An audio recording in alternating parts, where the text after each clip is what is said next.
Maximum focus. This is something that a lot of people simply do not have.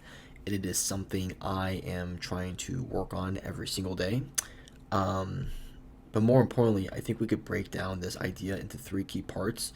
And I want to talk about how I've implemented it to my own schedule and how I think that if you implement it, you will see a lot of benefit. You might see a lot of change.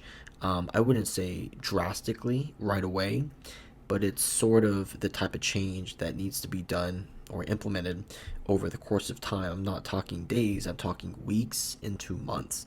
So, in a sense, it's a long term investment and what I would like to call a dividend. It's going to pay out over time, but you have to have faith in it and you have to keep investing in it over time.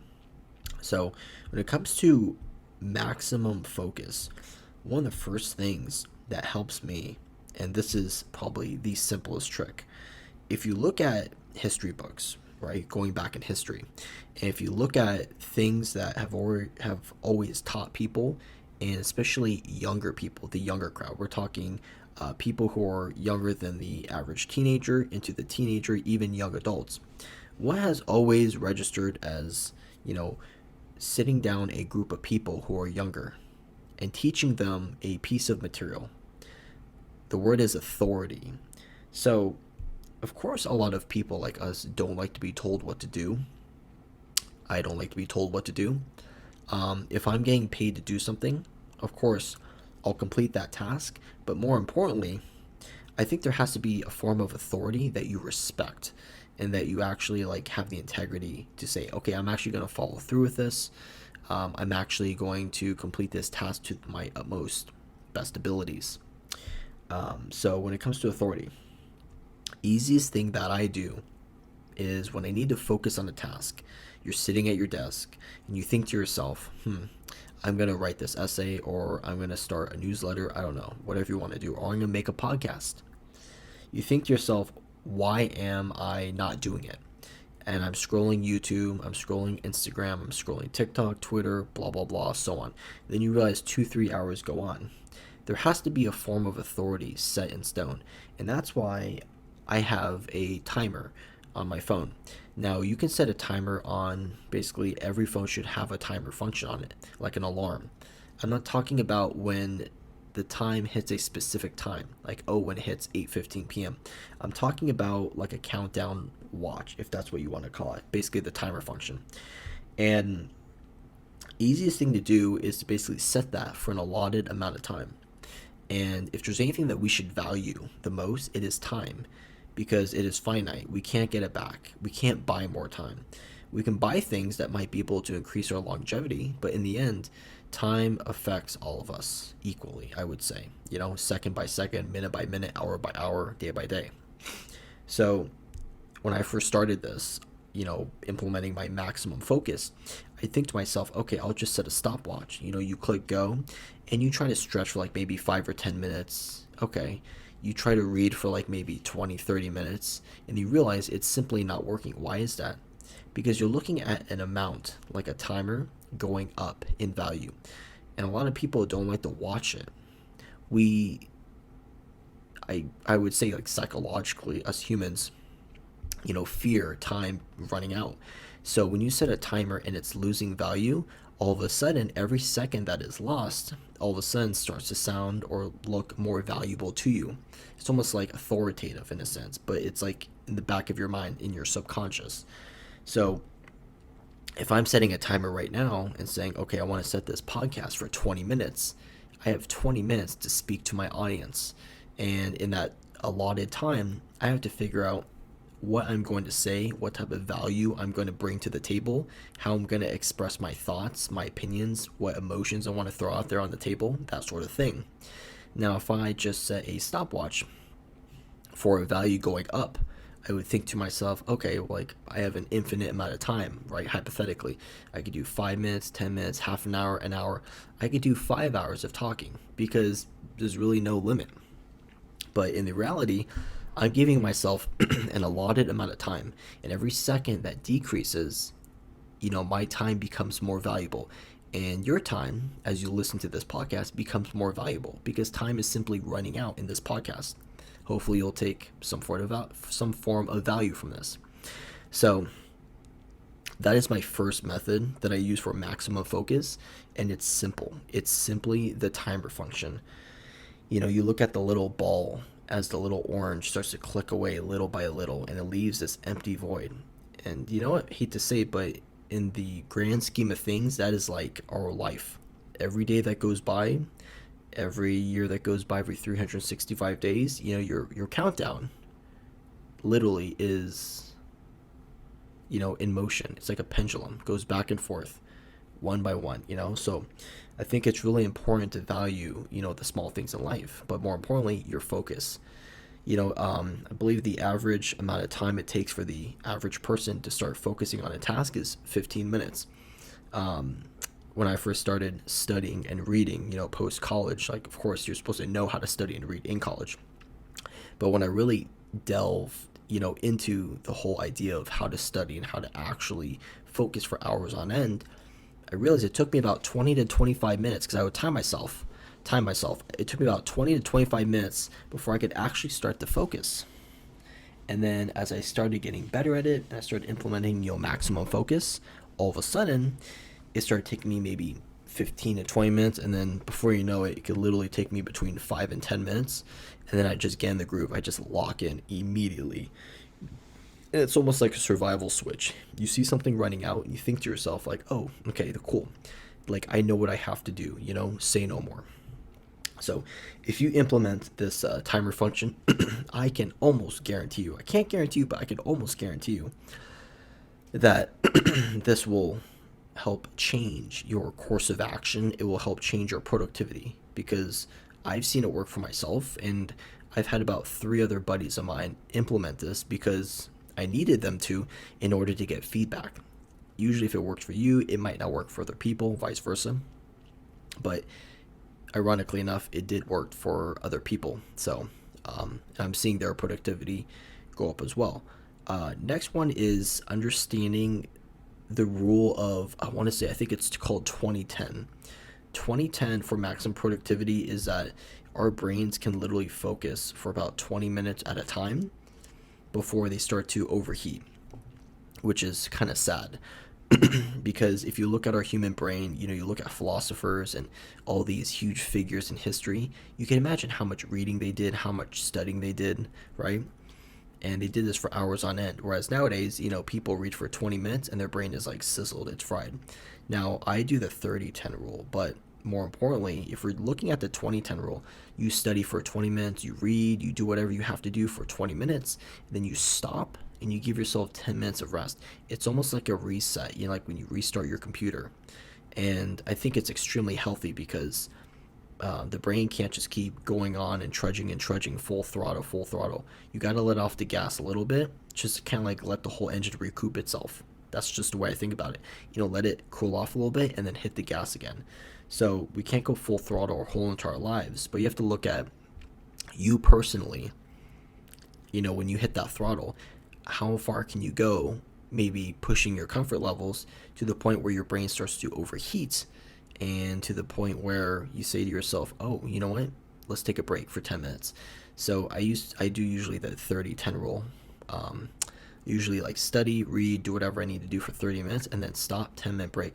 And it sounds like almost childish to some people. They've told me it sounds like ridiculous, because why not just ham out like an hour or 2 hours, like, be better. But the point is that after like that half an hour point, you're not really as productive as you would think, right? Your brain starts to sizzle a little bit, starts to overheat, and all of a sudden you start to lose productivity. You start to get a little distracted because you're getting a little anxious, you're getting irritated. You're looking at the timer, like you're getting frustrated, right? It's natural, human tendency. So first point we spoke about for maximum focus was the timer rule. Second one was the 20-10 rule. If you want to challenge yourself, do the 30-10 rule. And I know a lot of people who are master studiers, like they can study for hours on end, and they literally have told me like, oh, I've heard that rule, but I go more of like a 60 or 70 to 10, meaning they study for like 60 to 70 minutes at a time, and then they take a 10-minute break, and they'll do that 4 or 5 times a day. They are just wired that way, and they just know how to do it, and it's very respectable, to some people. It's just very unlikely you would find yourself in that position to be able to accomplish that right away. You might have to work up to it over a certain course of time. It might take a while, but try it out. You never know. And the last piece of the puzzle for maximum focus, it might surprise you, it might not. Lack of social media. So, as you know, I love Twitter. The only reason I got on it was because of Elon Musk, and I felt like, hey, this might be a great platform to network and to meet like minded individuals who listen to content, share ideas, bounce ideas back and forth. I think sharing ideas with one another is very healthy, and it just helps sprout new ideas and creativity, positivity, constructive criticism. And I'm a big fan of constructive criticism because in the past, I always hated constructive criticism. I always honestly had my ego tickled when people told me you did this wrong, because I always had a tendency of wanting to do things perfect the first time. Whether it was a math problem, I would literally erase it and write it all over perfect. And my teacher would get mad at me. It's like, how can you did it perfect the first time? I saw you erased it. I said, because why not just do it perfect the first time? And you get lectured. Like every math, magician, whoever didn't do everything perfect the first time. They tried this hundreds and hundreds of times before they finally got it. So practice, practice, practice, right? But more importantly, lack of social media has been proven to help people, especially teenagers and young adults, to stay focused. And if you want to impose this idea of maximum focus, I would highly recommend, not telling you what to do here, but highly recommend that you limit your time on social media. I'm talking YouTube, TikTok. I don't have TikTok. Even LinkedIn. LinkedIn is starting to become almost like a Twitter for sharing posts that make no sense to me, or sharing accomplishments that also make no sense to me. I only go on there to see friends of mine who are making accomplishments like getting a new job or starting a master's degree, whatever. Other than that, I find really no interest other than LinkedIn, unless I am looking for a new job and I need to find something quickly, which hopefully that's not going to be for a while. So even LinkedIn. Instagram's a big one. They've implemented that scroll feature that TikTok has. So every time you scroll through another video or picture, you look at it for like maybe 10 or 15 seconds and then you scroll to the next photo. And subconsciously, your brain resets. Your brain is like a microchip or a motherboard, if you want to call it that. Your brain resets every time you swipe to something new, and then you focus on for about 10 or 15 seconds, since our average, attention span is 20 to 30 seconds, I think.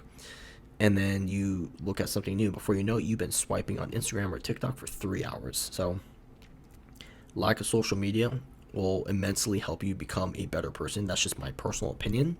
I don't have a TikTok. I deactivated my Instagram. I limit how much time I go on YouTube unless I'm watching podcasts or listening to music videos that I like to listen to while I study or read, or I'm making a YouTube video or a podcast. So I'm trying to be productive in that nature. Even LinkedIn, I don't even have LinkedIn, as a extension on my computer, because I don't even want to look at it unless someone tags me or whatever, or if I have something to post, which is very rarely. So lack of social media. And when you're not being hit from all these angles on social media, you're able to look down the light of the tunnel, which is like focus, focus, focus. Focus on your job, focus on yourself, your growth, mentally, physically, spiritually, whatever you want to call it. And you will see yourself become a better person. You will see yourself excel more and be less hindered by, opinions or the noise, as I want to call it. Like, you hear 5 different social medias telling you what stocks to trade in, whether it's YouTube, TikTok, Instagram, even LinkedIn or Twitter. And you do your own research and you might figure out, hey, I'm actually starting to invest better. You don't know. Of course, that's not advice. And I'm going to throw in a fourth idea here. Fourth one is having a journal. I know this sounds so old school, but when I look at like history, you look at like the most creative people in history and the biggest figures, and there are people who had journals because they wanted their thoughts to be written down, and they wanted it to be actually like implemented in fruition, right? Tangible, written down in a journal. Typing on a computer, I think, is just very old, like very, I feel like it's just like, I don't feel like it just does it for me. I have to write it down in a journal because it seems more official. You're writing it down It's not like you could just delete, delete, delete. You have to actually erase it, or you have to rip that page out of the journal. So when I look at these things, writing things down in a journal helps me focus, helps me angle towards which task is most important. If I'm taking new language lessons, for example, like right now I'm split with learning Italian and German, and both hard languages for me because I've never learned either language. So the dialect is obviously very interesting. It's very confusing for me. And plus, I'm learning two dialects at the same time. But I'm trying to split it equally. So, like 20 minutes at a time, break, 20 minutes of German, break, 20 minutes of Italian, break. And then you look at it like, hey, I need to write my journal. I need to go hit the gym today. I need to hit cardio or hit this muscle group. Oh, I need to go on a podcast with a buddy of mine at this sort of time. So you look at this journal and you're referring to what needs to be done. And it's almost like an authoritative nature when you look at what's written down. Because at the end of the day, the most satisfying thing is that you get to check off what you wrote in this journal. A lot of people don't know that satisfaction because they might have a phone where it's just like one of those little dots where you click it and it has a check mark. It's not very satisfactory in my opinion. What is satisfactory is checking it off tangibly, like in a tangible sense, or you get to cross off, whatever you want to call it. And you get to hold yourself accountable. You focus and you look at what needs to be done. At the end of the day, if you didn't complete what you wanted to get done, you hold yourself accountable by, oh, I didn't work out today. Why was that? Because the moment I got home, I sat down and I got lazy, right? You got lazy. A lot of people do. I do. So maybe the following day, don't sit down when you get home. Get dressed immediately and go to the gym. So you keep yourself moving. And you hold yourself accountable. And you realize, if I'm trying to learn Italian and German like myself, and I need to make a podcast or a YouTube video, and then I need to stretch and I need to go work out at the gym, and then I need to figure out a new business idea because I want to, enhance my mind, but I end up maybe not doing that new business idea, I might think to myself, why? The reason being, I might be doing too much to the point where my mind is just like overburdened with tasks and I'm stretching myself thin and I'm not giving 100% to every single task. It's not like doing more, it's about being productive in less, if that makes sense. Being productive in less things rather than doing more things and being less productive. You stretch out a rubber band, it's spread thin. It's going to snap at some area, whichever part. So keep all those things in mind when you're implementing maximum focus. Rule number 1, you have your timer, which is a form of authority. Rule number 2, I honestly just jumbled all these ideas of maximum focus, but rule number 1, you have your timer. Rule number 2, let's just say you have your lack of social medias. Rule number 3, you write things down in a journal. And then rule number 4, so those are the rules of maximum focus that I would highly recommend that you implement. And you might see yourself just start to become more productive. You might even see yourself become more creative and try new things and take on new tasks that you never thought you would actually take on. And you might realize that you have a lot more potential than you realize. And I never would have thought that I would actually have this much potential to actually start learning a new language, start reading multiple hours per day, start studying and whatnot, getting a good night's rest and challenge my body mentally and physically, doing more things outside of work are ultimately very important rather than just work. Because keep in mind, you go to work and you come home, and what you do when you come home, I think is very important because people look at that. They go, oh, do you just go to work, come home, have a beer and go to sleep? Or do you come home and are you productive? Are you reading? Are you networking? Are you being creative? Are you letting your mind just kind of sprout in different ways when you get off of work? So it shows that you're still willing to go at it. You're not basically giving up on the rest of the day. So other than that, hope you guys enjoyed the video. Hope you guys found these ideas of maximum focus to be maybe inspiring, maybe just intriguing to try on your own. Let me know how it goes. I'm interested to know. Other than that, hope you guys enjoyed. I will talk to you guys next time. As always, take care.